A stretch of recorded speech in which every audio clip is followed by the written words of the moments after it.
who's it for? To conform is to go unnoticed. In order to be different, we cannot be the same. When we intentionally create value for someone, we're giving them a gift.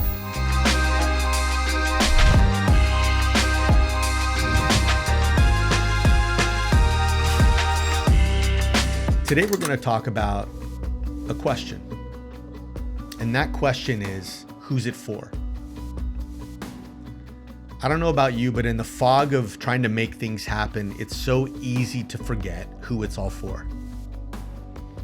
And I have to remind myself that Harvest is not just a business, but it's a platform, right? It's an infrastructure and means by which value is created. And that value has to be self-sustaining, self-funding, and scalable. And we have to understand that creating value is a strategic decision.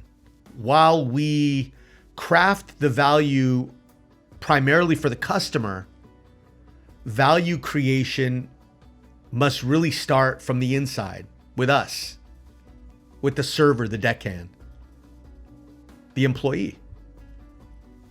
Because ultimately, think about this though, ultimately they are the ones that are distributing the value, right?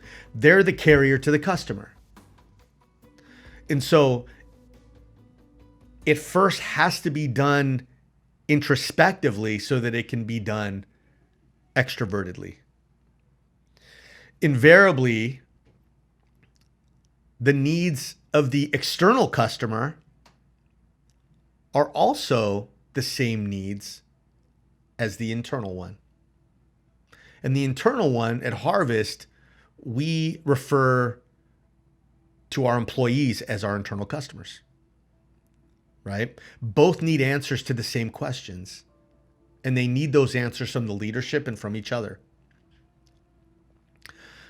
And so here are the three questions that, and again, it starts with me, right? When I think about my own life, these are the things that I look for in a relationship.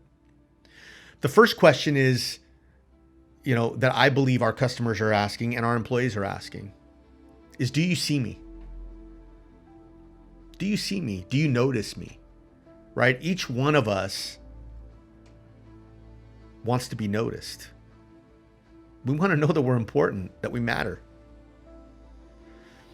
The second one is, I want to know, are you for me? And if I want to know that, my customers also want to know that. Am I for them? Will I go out of my way to make sure that they're okay? The third one, and this is a big one. Can I trust you? Can I trust you? It's huge. Trust. The foundation of a relationship. Can I trust that behind closed doors, you would do what's right on my behalf? And with our words, thoughts, and actions, we will actually bolster the value of our own lives by answering these questions for the people who are in our life. So that's my thought. My quote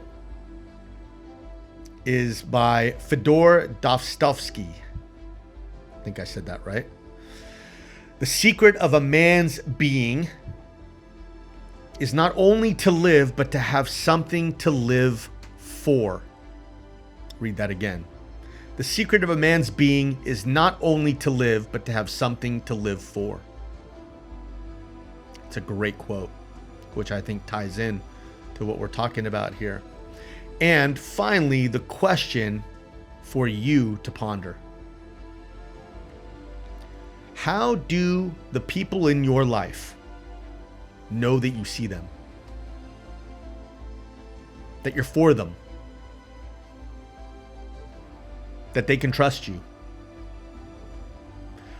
What is the tangible answer and the execution to those questions that will ultimately result in the fullness of your own life? That's all I got for you. Adios.